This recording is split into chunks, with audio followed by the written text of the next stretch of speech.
प्रश्न है पुनर्मूल्यांकन खाता किसे कहते हैं, यानी कि व्हाट इज रीवैल्यूएशन अकाउंट।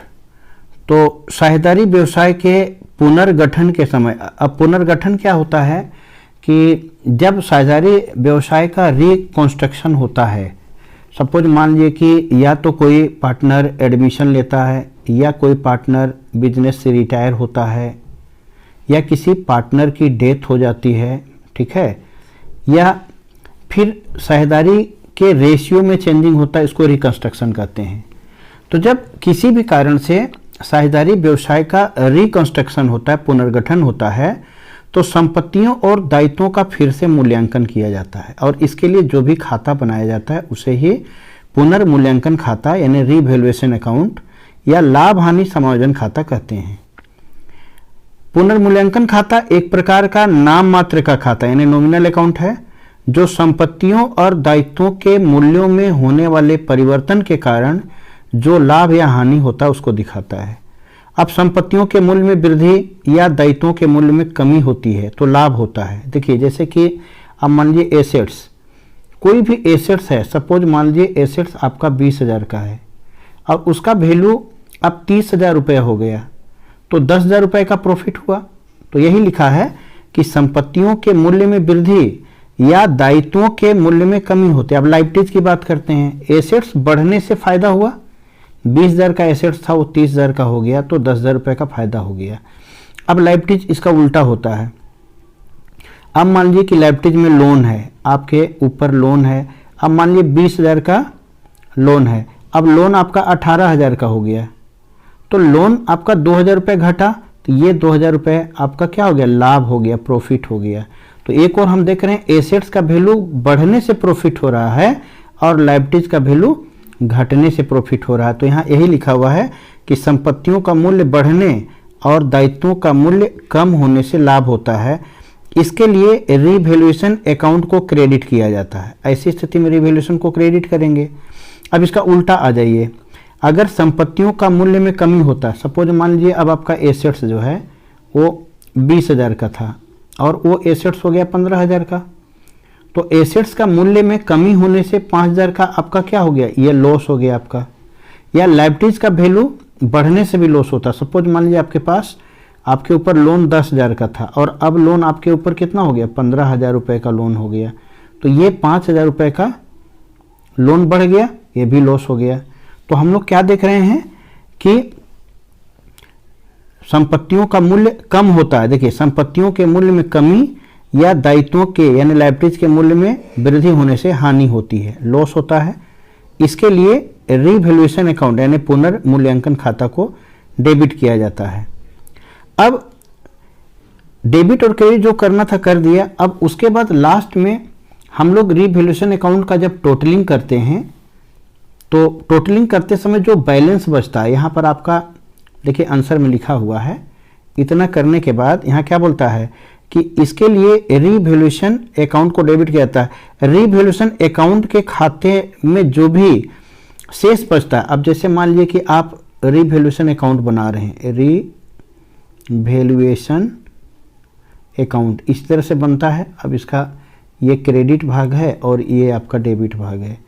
तो इधर मान लीजिए कि किसी भी तरह का, मान लीजिए एसेट्स का वैल्यू में लॉस हुआ, किसी भी तरह का एसेट्स में लॉस हुआ या लायबिलिटीज में लॉस हुआ, उसी तरह इधर में एसेट्स में कोई फायदा हुआ या लॉस हुआ, तो अब जो भी बैलेंस बचेगा, सपोज मान लीजिए इधर का टोटल 80,000 है तो यही 80,000 हम यहाँ बैठाए। अब इधर का टोटल मेरा 60,000 आ रहा है तो 20,000 रुपये का फायदा हुआ। तो ये 20,000 रुपये का जो बैलेंस आया ना, ये प्रॉफिट ओल्ड पार्टनर यानी पुराने जो साझेदार हैं, यहाँ सरदार लिखा हुआ गलती से, इसको साझेदार समझिएगा, इसको पार्टनर्स के कैपिटल अकाउंट में ट्रांसफर कर दिया जाता है, यही कहना चाह रहा है। तो यानी अब कुल मिला करके आपको क्या समझ में आया, इसको क्लियर कर देते हैं अच्छा से। आइए इसको अच्छा से क्लियर करते हैं। यानी आपको क्या समझ में आया कि क्वेश्चन है कि पुनर्मूल्यांकन खाता क्या है, रीवैल्यूएशन अकाउंट क्या है। तो साझेदारी व्यवसाय का जब रिकंस्ट्रक्शन होता है तो हमारे व्यवसाय के, हमारे ऑर्गेनाइजेशन के संपत्तियों और दायित्वों का फिर से मूल्यांकन किया जाता है। इसके लिए जो भी खाता बनाया जाता है उसे ही पुनर्मूल्यांकन खाता या लाभ हानि समायोजन खाता कहा जाता है। पुनर्मूल्यांकन खाता एक प्रकार का नाम मात्र का खाता है जो संपत्तियों और दायित्वों के मूल्य में होने वाले परिवर्तन के कारण कोई लाभ या हानि होता है उसको दिखाता है। संपत्तियों का मूल्य बढ़ता है या दायित्वों का मूल्य घटता है तो लाभ होता है।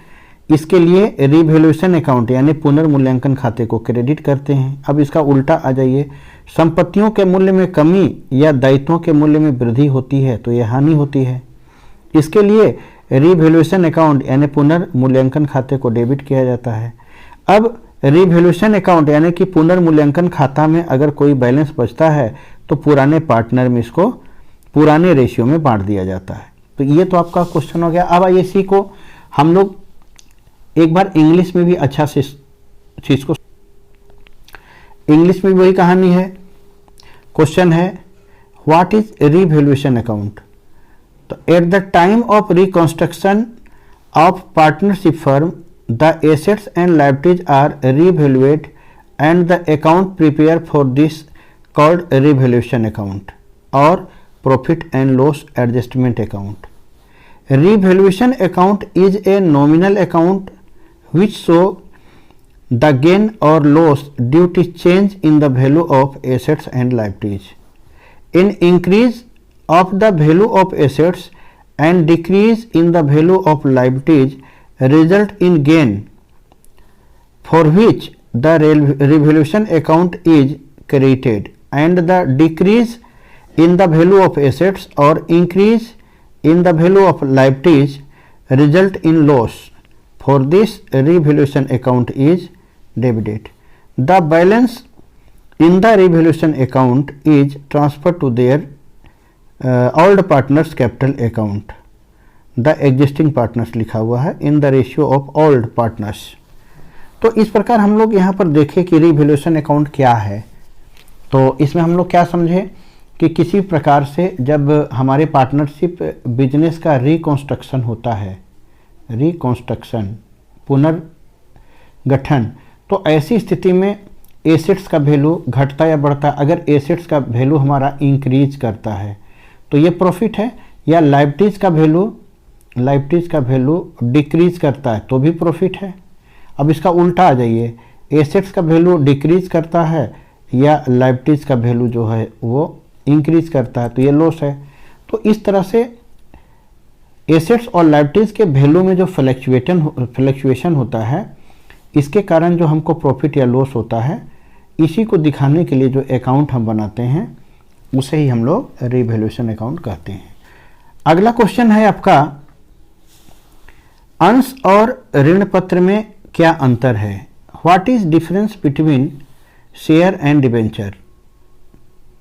तो देखिए शेयर और डिबेंचर, सबसे पहले तो आप शेयर समझ लीजिए क्या होता है। जैसे कोई कंपनी है, अब इस कंपनी को स्टार्ट करने के लिए आपको कैपिटल की ज़रूरत है। किसी भी कंपनी को चलाने के लिए आपको क्या चाहिए, कैपिटल चाहिए। अब कंपनी का कैपिटल, अब मान लीजिए सपोज मान लीजिए कि कंपनी को 10 लाख रुपए की कैपिटल की आवश्यकता है, तो बड़ी पूंजी है। अब इस बड़ी पूंजी को प्राप्त करने के लिए कंपनी क्या करती है, इसको छोटे छोटे टुकड़े में बांट देती है। अब सपोज मान लीजिए इसको 10,000 टुकड़े में कंपनी ने बांट दिया, तो एक टुकड़े का वैल्यू कितना आया, 100 रुपये आया। तो यही वैल्यू पर शेयर होता है, एक शेयर का वैल्यू होता है। तो अब इसको जो भी कंपनी इशू करती है और पब्लिक इसको बाई करते हैं शेयर्स को, तो इससे क्या होता है, जो कंपनी में शेयर बाई करते हैं उसको शेयर होल्डर कहते हैं। और शेयर होल्डर को कंपनी जब भी प्रॉफिट होती है कंपनी में, तो प्रॉफिट की दशा में शेयर होल्डर को डिविडेंड दिया जाता है। ठीक है, अगर कंपनी में लॉस होगा तो शेयर होल्डर को कोई डिविडेंड, कोई लाभांश नहीं मिलेगा, और कंपनी में प्रॉफिट होगी तो उस प्रॉफिट में से शेयर होल्डर को डिविडेंड दिया जाता है।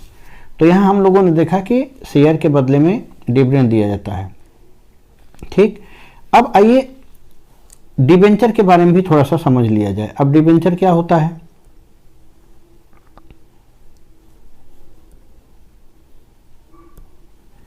अभी हम लोगों ने देखा कि कंपनी को स्टार्ट करने के लिए कैपिटल की जरूरत होती है। तो अब मान लीजिए कंपनी को स्टार्ट करने के लिए 10 लाख रुपए की कैपिटल की जरूरत है। अब मान लीजिए कंपनी 5 लाख रुपया कैपिटल ले रहा है शेयर इशू करके और 5 लाख रुपया का कैपिटल ले रहा है डिबेंचर इशू करके। तो डिबेंचर क्या होता है? एक प्रकार का लोन होता है, यानी कि ऋण होता है। जब कंपनी आम पब्लिक से, जनता से ऋण लेती है, उसके बदले में जनता को जो डॉक्यूमेंट्स देती है उसे डिबेंचर बोलते हैं, यानी ऋण पत्र देते हैं। तो ये जो शेयर है ना, शेयर पर कंपनी डिविडेंड देती है पब्लिक को। जब लाभ होगा कंपनी में तो उस प्रॉफिट में हिस्सा देगी। लेकिन डिबेंचर पर कंपनी एक तरह का लोन है, तो कंपनी डिबेंचर पर इंटरेस्ट देती है। अब अंतर दोनों में क्या हो गया कि डिविडेंड तभी दिया जाता है जब कंपनी में प्रॉफिट होगा, लेकिन इंटरेस्ट आपको लॉस भी हो रहा है ना, कंपनी को लॉस भी हो रहा है, फिर भी कंपनी इंटरेस्ट देगी। आप किसी से कर्जा लिए हैं, लोन लिए हैं, तो आपको इंटरेस्ट तो देना ही पड़ेगा।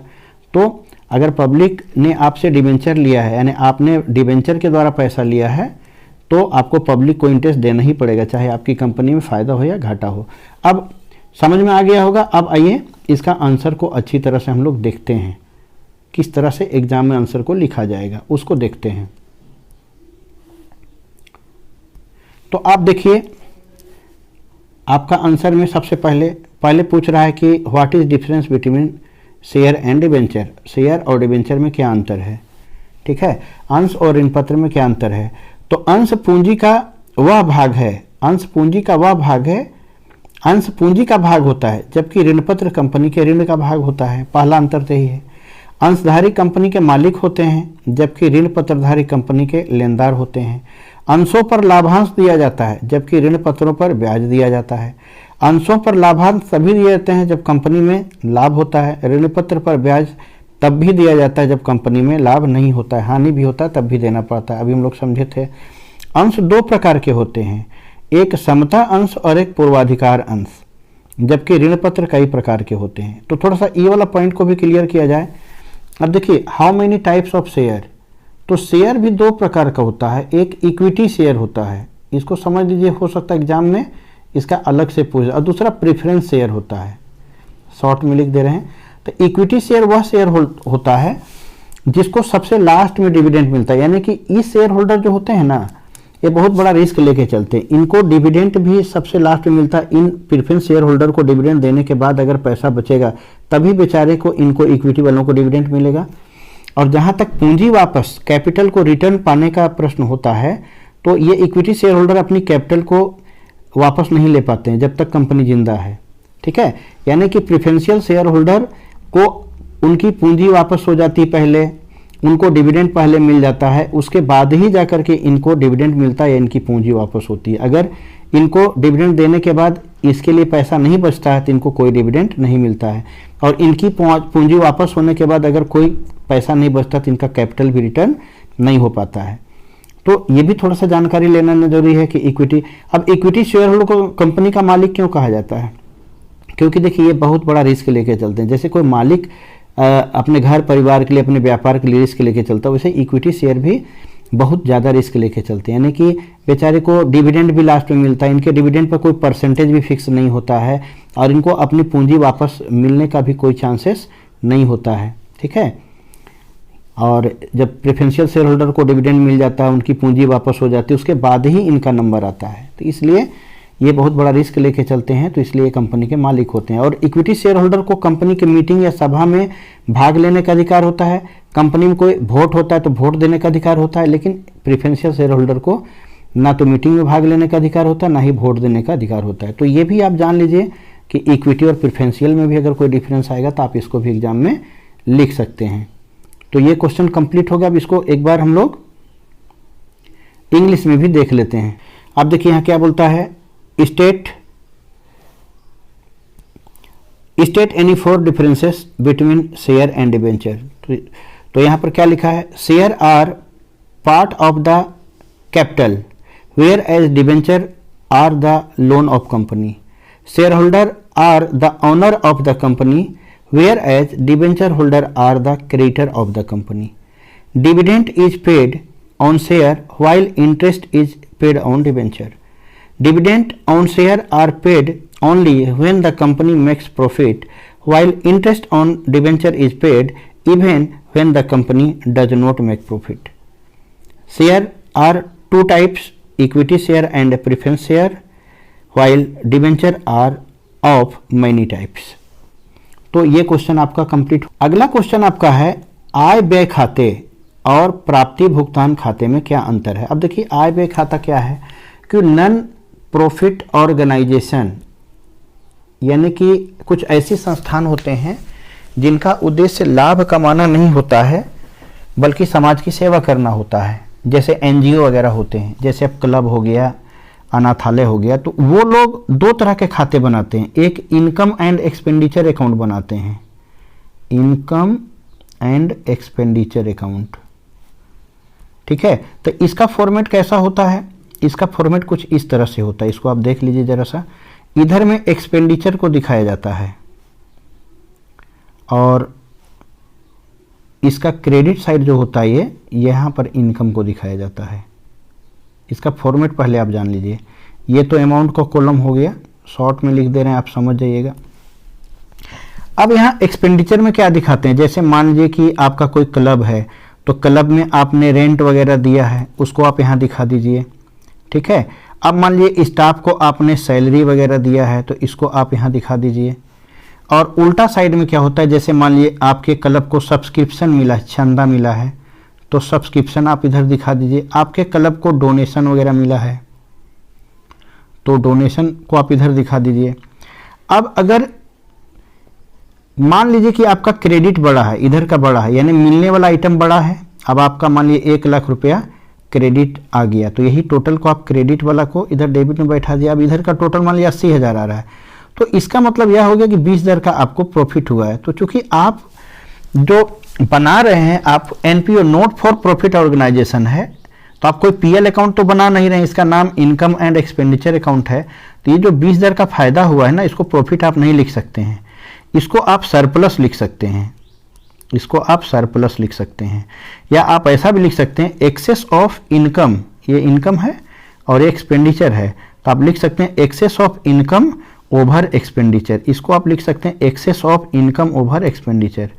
और अगर यही 20,000 इधर ना आकर के इधर आता, यानी कि आपका इस साइड का टोटल बड़ा होता, इधर कम होता, यानी डेबिट बड़ा होता और क्रेडिट कम होता, तो ये 20,000 जो यहाँ आता आपका, तो यहाँ पर डिफिसिट लिखा था। ये डिफिसिट का मतलब लॉस होता है, लेकिन चूंकि आप प्रॉफिट लॉस अकाउंट तो बना नहीं रहे हैं, तो इस डिफिसिट को आप क्या लिखते हैं, कमी, यानी अब यहाँ उल्टा हो जाता है, excess of expenditure over income लिखते। तो ये आपका इनकम एक्सपेंडिचर अकाउंट हो गया। तो थोड़ा सा एक फॉर्मेट आप रिसीव पेमेंट का, तभी आपको अंतर समझने में मजा आएगा और आप ज़्यादा अच्छा से समझ पाएंगे। अब रिसीप्ट एंड पेमेंट अकाउंट आपका क्या बताता है, आइए आप थोड़ा सा एक फॉर्मेट आपको सिखाते हैं, रिसीप्ट एंड पेमेंट।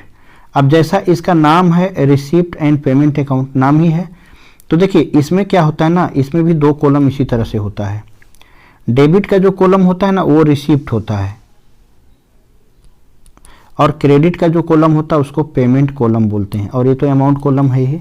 अब रिसीप्ट में क्या हुआ, जो भी चीज़ आपको मिल रहा है, जैसे मान लीजिए चंदा आपको मिल रहा है, तो 2 यहाँ सब्सक्रिप्शन, देखिए उल्टा हो गया, उसमें उधर दिखा रहे थे चंदा को, अब आपको डोनेशन मिल रहा है, कैश मिल रहा है आपको डोनेशन, तो डोनेशन को आप यहाँ दिखा दिए, यानी मिलने वाला जितना चीज़ है उसको डेबिट में दिखा दिए। अब जो पेमेंट आप कर रहे हैं, जैसे मान लीजिए कि आप रेंट पेमेंट कर रहे थे तो बाई रेंट क्रेडिट में दिखा दीजिए। आप सैलरी पेमेंट कर रहे हैं तो यहाँ पर बाई सैलरी आप क्रेडिट में दिखा दीजिए। तो अब इसमें क्या होता है ना कि ओपनिंग बैलेंस या क्लोजिंग बैलेंस भी होता है। अब मान लीजिए आपके पास पहले से कुछ बैलेंस है तो बैलेंस बीडी करके आप यहाँ इसको दिखा दीजिए। अब इसका टोटल हम किए, अब ये टोटल यहाँ हम लिख दिए, यही टोटल यहाँ भी लिख दिए। अब इन दोनों को माइनस करने के बाद यहाँ कुछ बच रहा है तो इसको हम बैलेंस सीडी बोलते हैं। यानी कि रिसीप्ट एंड पेमेंट अकाउंट जो है ना, ये इसमें ओपनिंग बैलेंस भी देखिए, बैलेंस बीडी ओपनिंग बैलेंस है और यहाँ क्लोजिंग बैलेंस भी कुछ ना कुछ आ गया। तो अब इसके आधार पर अगर हम लोग थोड़ा सा यहाँ पर देखेंगे ना तो समझ में आ जाएगा। तो अभी हम लोग इनकम एक्सपेंडिचर देख रहे थे, एक्सपेंडिचर को डेबिट में दिखा रहे थे और इनकम को क्रेडिट में दिखा रहे थे। और रिसिप्ट एंड पेमेंट में क्या है, जो आ रहा है उसको डेबिट में दिखा रहे हैं, रोकड़ आ रहा है, कैश आ रहा है, डेबिट में दिखा रहे हैं, और जा रहा है तो क्रेडिट में दिखा रहे हैं। तो इस प्रकार से इसका हम लोग ज़्यादातर चीज़ समझ गए। अब इसका डिफरेंस देखने में हम लोग को ज़्यादा समझ में आएगा। अब आइए इसका डिफरेंसेस को हम लोग एक बार देख लेते हैं। तो देखिए पहला नंबर क्या अंतर बताता है, आय व्यय खाता और प्राप्ति भुगतान खाता में क्या अंतर है। तो पहला बोलता है कि आय व्यय खाता एक नाम मात्र का खाता है, जबकि प्राप्ति भुगतान खाता एक वास्तविक खाता है। यानी ये नॉमिनल अकाउंट है, इनकम एक्सपेंडिचर एक नॉमिनल अकाउंट है और रिसिप्ट एंड पेमेंट अकाउंट जो है वो एक रियल अकाउंट है। तो एक अंतर तो यहाँ पर आपको समझ में आ गया।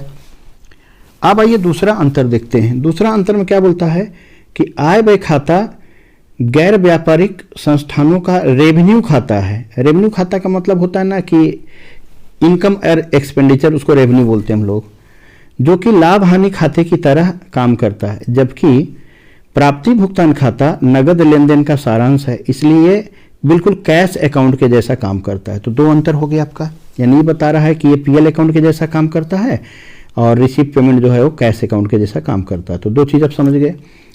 अब तीसरा नंबर, आय व्यय खाते का आरंभ किसी प्रारंभिक शेष से नहीं होता है। इनकम एंड एक्सपेंडिचर अकाउंट में कोई ओपनिंग बैलेंस तो होता नहीं है, लेकिन प्राप्ति भुगतान खाता यानी रिसीप्ट एंड पेमेंट अकाउंट का आरंभ में कैश अकाउंट होता है। ओपनिंग बैलेंस कैश का भी दिखाया था, बैलेंस बीडी आपको फॉर्मेट में।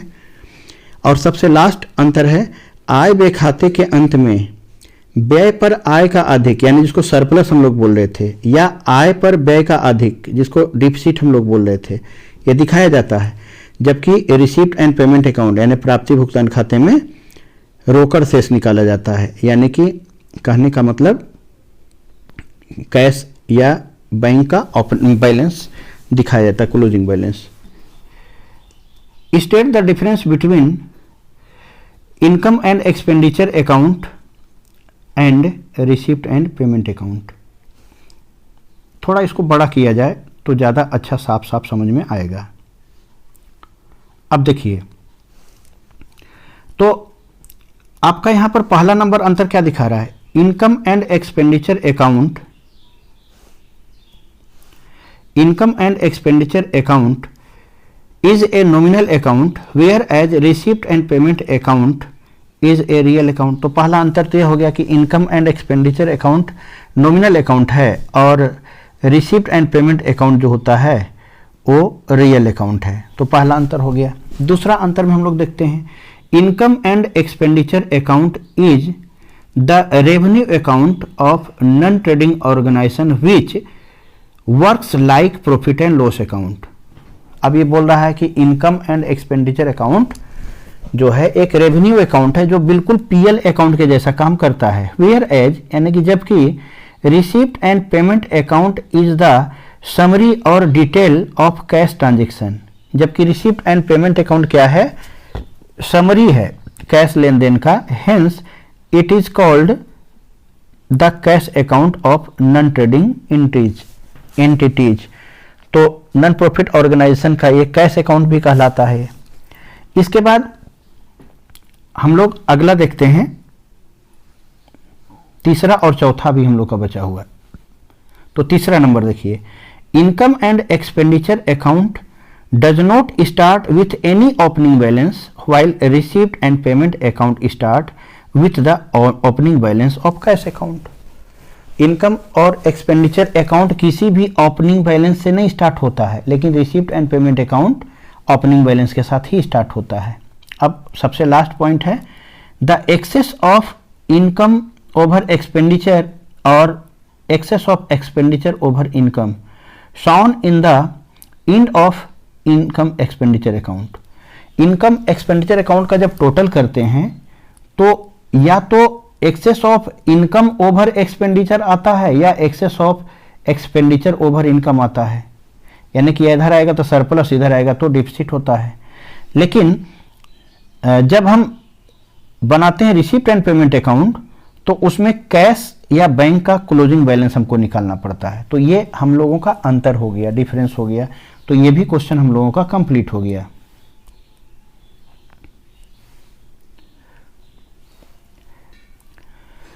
अगला क्वेश्चन आपका है फाइनेंशियल स्टेटमेंट से। तो क्वेश्चन आपका क्या बोल रहा है कि वित्तीय विवरणों के विश्लेषण से आप क्या समझते हैं, इसके क्या फायदे हैं। अब देखिए, फाइनेंशियल एनालिसिस इसको बोलते हैं हम लोग। तो फाइनेंशियल एनालिसिस क्या है, इसका क्या फायदा है। देखिए, सबसे बड़ी बात यह है कि फाइनेंशियल एनालिसिस किसका होता है, फाइनेंशियल स्टेटमेंट का एनालिसिस होता है। अब फाइनेंशियल एनालिसिस या फाइनेंशियल स्टेटमेंट में हमारा पीएल अकाउंट आता है, हमारा बैलेंस शीट आता है, हमारा कैश फ्लो स्टेटमेंट आता है, ठीक है, कॉमन साइज स्टेटमेंट आता है, कंपैरेटिव स्टेटमेंट आता है। ये सभी हमारे फाइनेंशियल इंस्ट्रूमेंट्स के टूल होते हैं। अब पीएल अकाउंट हमको क्या बताता है कि हमारे बिजनेस में कितना प्रॉफिट है, कितना लॉस हुआ, एकदम सही सही बताता है, तो हमको कि बिजनेस में किसी प्रकार का डिसीजन लेने में आसानी होती है। बैलेंस शीट हमें क्या बताता है कि हमारे बिजनेस में, हमारे ऑर्गेनाइजेशन में एसेट्स और लायबिलिटीज की स्थिति क्या है, एसेट्स बड़ा है कि लायबिलिटीज बड़ा है, एसेट्स कितना है और लायबिलिटीज कितना है, हमारा फाइनेंशियल कंडीशन कितना ही बताता है।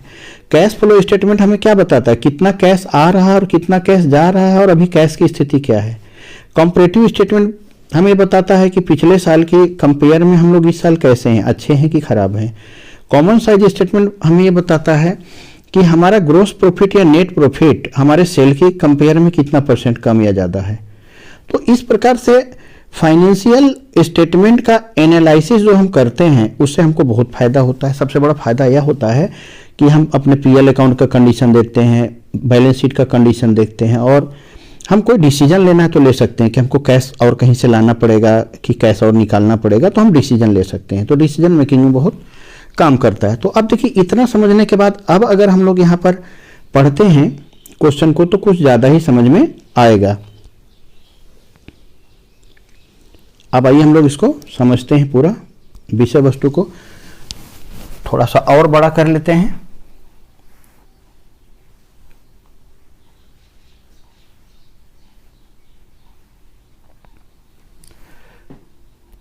अब यहां बोलता है वित्तीय विवरणों के विश्लेषण का क्या अभिप्राय है, इसका क्या फायदा है। तो वित्तीय विवरण ऐसे विवरण होते हैं जो बहुत ही महत्वपूर्ण सूचनाएं देते हैं, जिसके आधार पर वित्त से संबंधित बहुत महत्वपूर्ण डिसीजन लिए जाते हैं। जैसे संस्था का लाभ हानि खाता संस्था के लाभ और हानि की सही स्थिति को बताता है, और संस्था का आर्थिक चिट्ठा, यानी कि आर्थिक चिट्ठा किसको बोलते हैं, बैलेंस शीट को। संस्था का जो बैलेंस शीट है यानी आर्थिक चिट्ठा जो है वो संस्था की सही वित्तीय स्थिति को बताता है कि हमारे पास एसेट्स और लायबिलिटीज की क्या स्थिति है। वित्तीय विवरणों के विश्लेषण का निम्नलिखित लाभ है। पहला क्या है कि संस्था की वित्तीय स्थिति और लाभ की सही जानकारी प्राप्त हो जाती है। दूसरा, शोधन क्षमता। शोधन क्षमता किसको कहते हैं कि हम अपने लोन का पेमेंट करने की स्थिति में हैं कि नहीं, ये इसको शोधन क्षमता बोलते हैं, तो इसकी जानकारी हो जाती है। अन्य फर्मों से तुलनात्मक अध्ययन प्राप्त होता है। इसमें एक कंपैरेटिव स्टेटमेंट भी बनता है जिससे हम कंपेयर करते हैं कि हम दूसरे फर्म की तुलना में प्रोग्रेस में हैं या नहीं हैं, तो कंपैरेटिव स्टेटमेंट भी हम लोग बना सकते हैं। और इसका चौथा नंबर फायदा होता है व्यवसाय की प्रवृत्ति की जानकारी होती है। व्यवसाय की प्रवृत्ति का मतलब यह होता है कि हमारे व्यवसाय का नेचर पता चलता है कि हम तरक्की की ओर जा रहे हैं कि कमी की ओर जा रहे हैं, और संस्था की भावी संभावनाओं का अनुमान लगता है, हम भविष्य में क्या करेंगे, हम कहाँ पहुँचने वाले हैं, ये सब भी जानकारी हमको मिलती है। अब इस क्वेश्चन को इंग्लिश में हम लोग देख रहे हैं, क्या बोलता है, what is meant by analysis of financial statement, what are its benefit. तो देखिए, अभी हम लोगों ने पढ़ा ही था, financial statement are such statement which provide very important information on the basis of which important decision related to the finance taken, like the profit and loss account of the organization tell profit or loss position of the organization, and the balance sheet of the organization tell the true financial condition of the organization। मतलब ये बता रहा है कि लाभ हानि खाता हमें लाभ हानि की सही स्थिति को बताता है, और बैलेंस शीट हमारे वित्तीय स्थिति को सही बताता है। तो अब इसका बेनिफिट देखते हैं हम लोग। Analysis of financial statement has the following advantage. पहला, correct information about the financial status and profit of the organization is obtained। Second number है information about the solvency capacity is obtained। तीसरा है comparative study is obtained from other firms। और सबसे चौथा है information about business trend। Business trend के बारे में हमको इंफॉर्मेशन इससे मिलता है। और सबसे लास्ट पॉइंट है future possibility of the organisation, हम भविष्य में क्या करेंगे इसकी पॉसिबिलिटी भी हमें पता चलता है। तो इस प्रकार से देखिए ये हमारा कंप्लीट हो गया।